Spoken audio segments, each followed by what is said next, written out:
Hi, and welcome to the Breakthrough Emotional Eating podcast. My name is Kristen Jones, and thank you so much for joining me this week. I think we all do it. I actually posted in the Facebook group, Breakthrough Emotional Eating. If you're not a member and you're listening on the podcast and you're not a member of the group, you want to come and join us. But I posted as the title of this podcast, Are you shooting yourself in the foot every day on a daily basis? If you are, if you feel like you are getting in your own way, then this podcast is for you. We're going to be talking about self sabotage. This is going to be a two-part podcast. So, in today's podcast, we are going to address what self sabotage is, what it looks like, and then why we do it. Because one thing I have learned through coaching and through being a life coach is that none of us, none of us do something without a motivation and a reason behind it.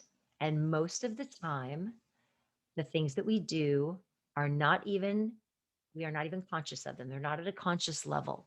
They are actually things that we do, we aren't even aware of, but they are getting in our way. They are tripping us up.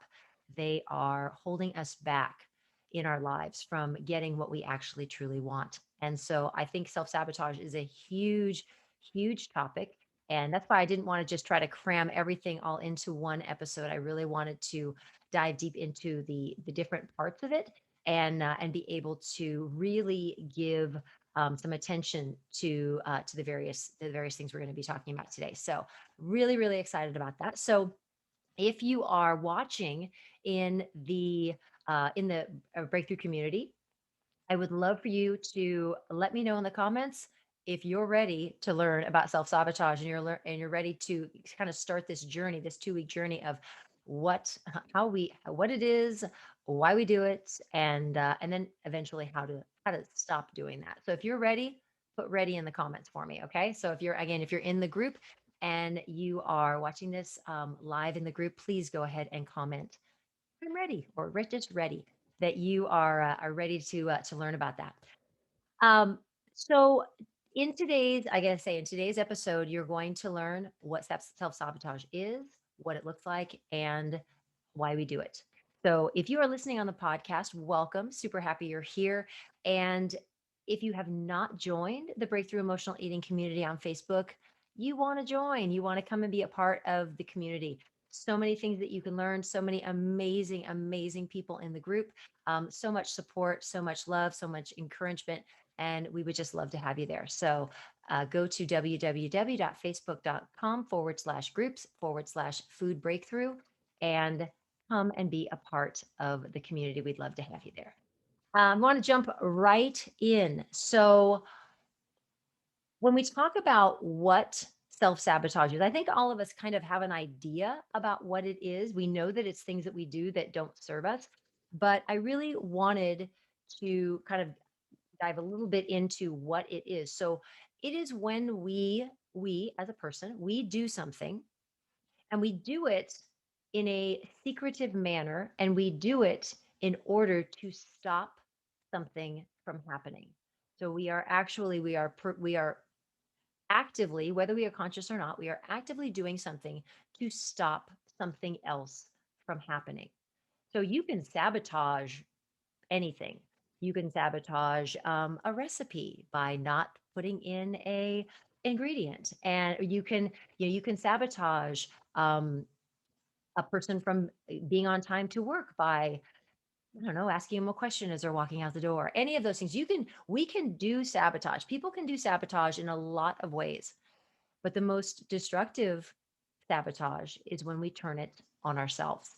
And so when we attach that prefix of self before sabotage, that is when we are deliberately, and at most times not consciously, but we are somewhere in our conscious, unconscious, subconscious minds, we are preventing ourselves from reaching a goal, from reaching and doing something that we want to do that we think is in our best interest. And so we are doing this to ourselves. We are deliberately doing this to ourselves. Now, again, deliberately at a conscious or unconscious level. Sometimes we don't know we're doing it. Sometimes we might think we're doing it, but it is getting done.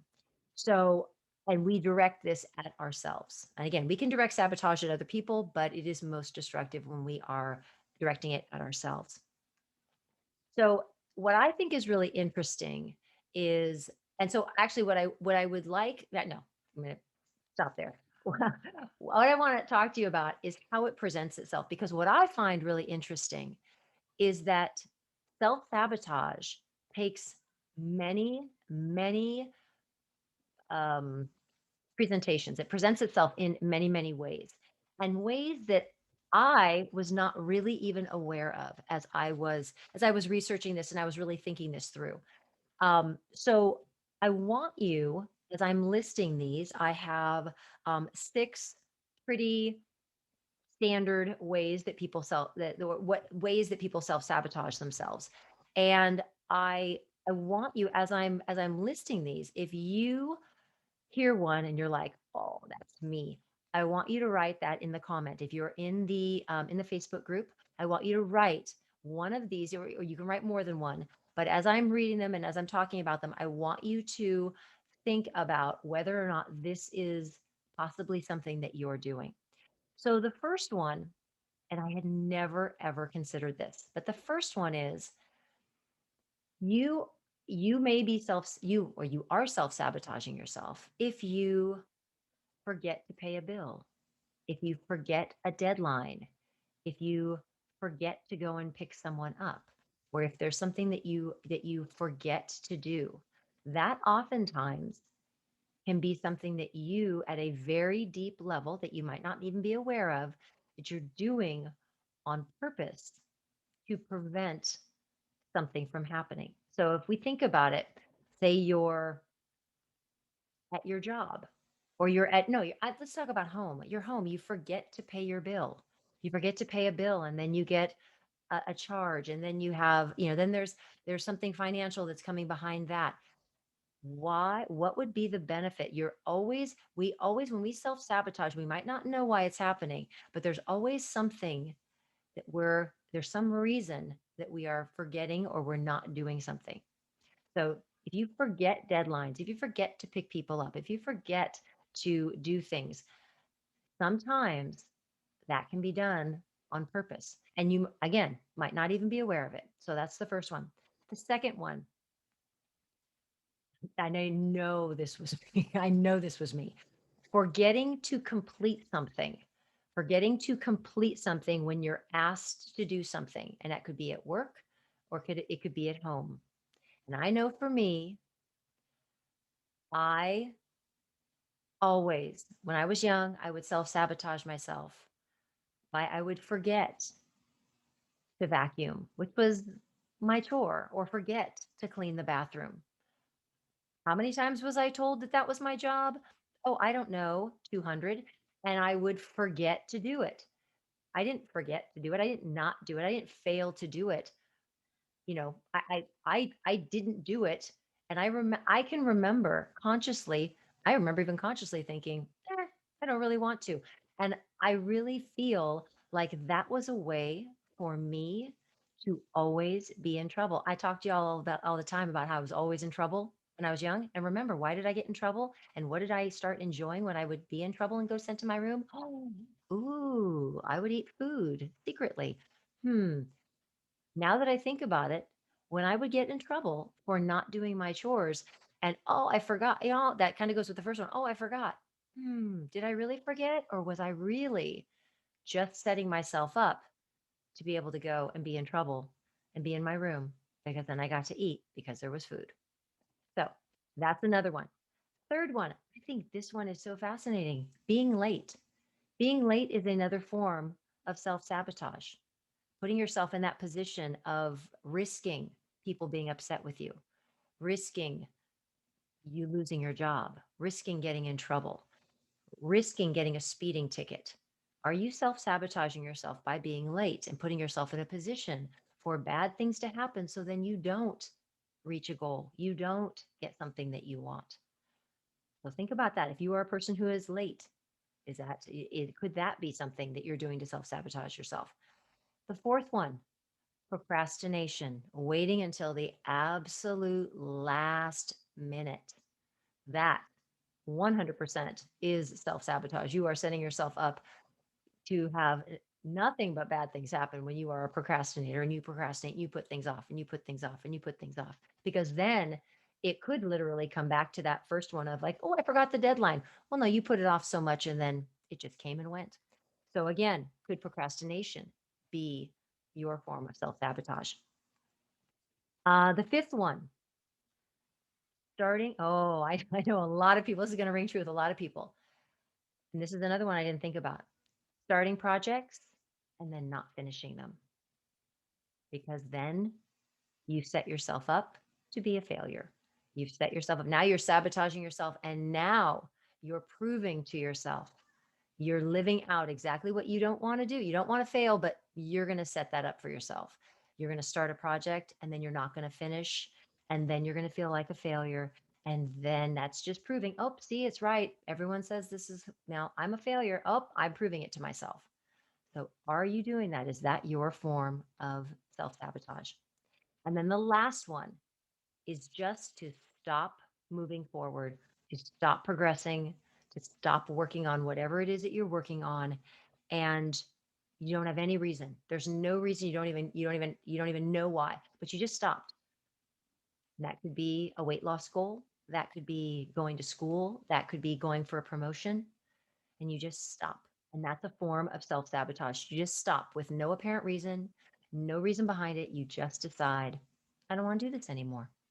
So all of those are forms of self-sabotage. So again, forgetting a deadline, failing to complete something, being late, procrastination, stopping projects or starting projects and not finishing them, and then stopping moving forward with no reason given.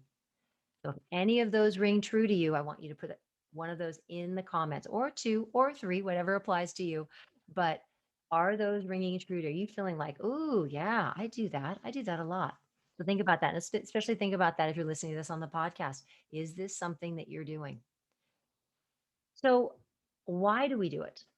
Why do we do this? There are a number of reasons. I'm going to give you 7 reasons why we self sabotage. The first one is an overriding negative self talk that we just keep telling ourselves that we can't do something, that we're not going to be successful, that we aren't going to be able to do it. And so, why not just live that out? Why not just prove that point? So, negative self talk, that constant berating of yourself, that constant belittling of yourself that you just can't do something, that is a cause that is oftentimes a cause of self-sabotage because you don't believe in yourself. You don't believe that you can accomplish something. So that could be one. Second thing, a lack of self-esteem. Again, if you don't believe in yourself, that low self-esteem definitely coming from that negative self-talk, or that you feel that you're just not worthy of achieving something. And so why even try? All those things get put into place. You then start to put those procrastination or, being late or forgetting things, all of those things then add up and they then become your why you do it. A third reason why we self-sabotage is we're afraid of what others would think if we actually succeeded. If we actually succeeded and reached our goal, well, what would other people think? Would they approve? Would they disapprove? We talk about people pleasing all the time. All the time we talk about how that is a characteristic of an emotional eater, is people pleasing and taking care of everybody else. And that people pleasing and that worrying and that fear of what other people are thinking is can drive us to not want to reach our goals because we're too afraid of what people will think if we do it. Because as we know, there are many people who will not support us even if we're doing something that's incredibly positive for ourselves. There are a lot of people in the world that will not support us, and sometimes they're the people that are closest to us, and those are times when it's most painful. So do we really want to deal with that? No, let's just sabotage whatever it is that we're doing. So that definitely plays into it. Number 4, many people self sabotage because it gives them a feeling of control, because they feel like if there's any risk that they might not reach their goal, they might not be successful, well, then I'm just going to take control and I'm going to make that decision for myself. So I've done it to me. And somehow for some people, that makes it much easier. That makes it much, much, much easier to be able to deal with it when you are the one who's actually sabotaging yourself. Somehow that feels like you're in control. In reality, it's really not. You're really not in control.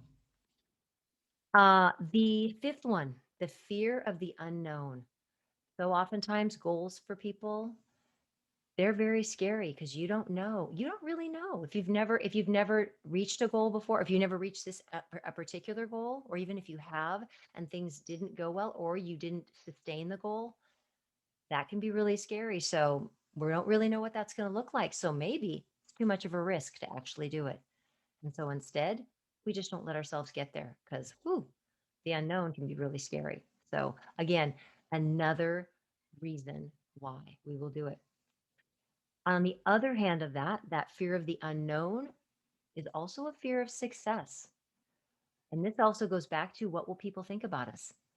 Some people are very, very concerned about being successful and seeming boastful or seeming like they're bragging, or what are other people going to think if I move past them? If I'm Am I going to be looked at as, oh, I think I'm better than other people, that I'm putting myself in a different position than them? And so fear of success, fear of actually reaching the goal is a strong motivator for self-sabotage. And then lastly, and this is one that I saw quite frequently when I was a school teacher, and that was, it provides an excuse for why you can't reach your goal. You put in place an excuse for why you can't reach your goal. And so you self-sabotage. And again, that goes along with that control, but it also just gives you the excuse. This is why I couldn't reach it. You never really try. You never really get there. You never really work that hard. You never really do it because you never really put yourself out there, but it's your excuse. So when I was a school teacher, I will never forget this. And I'm sure that many of you have people in your lives who do this as well. I remember very vividly, especially the kids who were outwardly pretty competitive. And I remember seeing this not so much, actually, I did see it academically in my classroom, but I also mostly saw it out in PE classes or when I was a coach. When I was coaching kids, I coached cross country, I coached track. And one of the things that I would find really interesting would be if a student would, I can remember vividly one time, the they were playing, I think they were playing badminton. The PE classes were playing badminton. I had friends, still friends of mine, who were PE teachers, and I'd go out and visit them on my prep periods. And I remember being out and seeing this one student who I didn't have as a student, but I remember him from some other interactions. Very, very competitive, super, super competitive. And I remember watching him playing in a badminton match, and all of a sudden he becomes hurt, and he becomes hurt. He's like writhing on the ground, hurt. And, so I don't think there were tears. I think he was just being very dramatic, but he got up and he like, oh, I can't play anymore. I can't play anymore. So he went off and sat on the corner. And I remember saying to one of the PE teachers, I'm like, oh, what happened to him? Are you going to go check him? And he goes, oh no, I know he's not hurt. And I said, what do you mean? And he said, he does that every time. Every time his team starts to lose, he will get himself hurt because he doesn't want to be on a losing team. And so that's his excuse. Like, I got hurt. I can't finish the game. I can't finish it. Oh, it's my teammate's fault, but I can't finish the game because I got hurt. So that doesn't make me, I'm not ever going to be a loser. So, and they said every single time he was on a team and the team was not winning, he would always feign an injury. He would always fake an injury, and he would excuse himself from the rest of the game. And it was because he wanted an excuse because he didn't want to fail. He didn't want to not be a winner. And so he would self-sabotage. He would make himself, do whatever he had to do. He'd fall. He'd do, sometimes it was very dramatic, but he would do that. And they said that he does it every time. And they said he's so competitive with himself and he can't handle not being able to be the best and not be the person who's being successful. And for me, as a person who looked farther along, I did this always when I was a teacher. I never thought of like how it was in this one instance, but I'd be thinking about like 10, 15, 20 years down the line. I'm like, oh my gosh, like that kid's going to have issues with ever being able to, withstand the pressures of like having a job or competing for a job or getting something finished, because whenever he starts to feel threatened that he's not going to be the best, he's going to bail. So that was a really clear picture for me that I remember so clearly about somebody who self-sabotaged because they needed an excuse.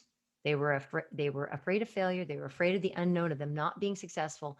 So they would sabotage themselves because that gave them that sense of control. So if any of those ring true for you, I definitely would love for you to, think about what do you think your main reason is. If you are a person who self-sabotages, and we all have done it from at one point or another, we all do it as part of human nature. But if you've done that, what do you think your reasoning is? What do you think your why is behind why you've self-sabotaged in the past? What do you think it is? And I really want people to get really insightful. You don't have to put it in the comments. If you want to, please do. We're very open in the group. We're very open and welcoming community. So if people want to put that in, please do. But I really want you to think about if you feel like you've self-sabotaged in the past, what do you think it's from? What do you think causes it? What do you think that deep thing is that's causing you to do that? And so I want you to think about that and think about that for the next week, because next week when we return, I'm going to talk about what do we do? How do we address this? How do we make ourselves realize that it's not going to pay off for us? And even make ourselves aware. And one of the things, probably the first thing is really owning that this is something that you might do, and just entertaining that idea and just being okay with that and owning it and just saying, yep, I acknowledge this. And now I need to figure out what it is and why I'm doing it and how I can stop doing it. And that's what we're going to address next week. So please join us next week for our next episode, and we'll be talking about the what do we do? How do we start to end the self-sabotage in any area of our lives, whether it be relationships, whether it be weight, whether it be eating, any of it. We're going to address that, and we're going to have a really, really good actionable steps for you to take to really start to work on that. All right. So thank you so much for joining me this week. Hope this has been insightful. Hope this is something that has kind of sparked a couple of thoughts in you and are getting you to really think about, what do I do? When do I do that? And why do I do it? All right, y'all. Have a great rest of your week. Thanks for joining me on the podcast. If you are in the group, I'm going to be coming over and checking out some of your answers. So I will be over in just a moment. Thank you so much from the podcast, and I will see you all next week. Take care.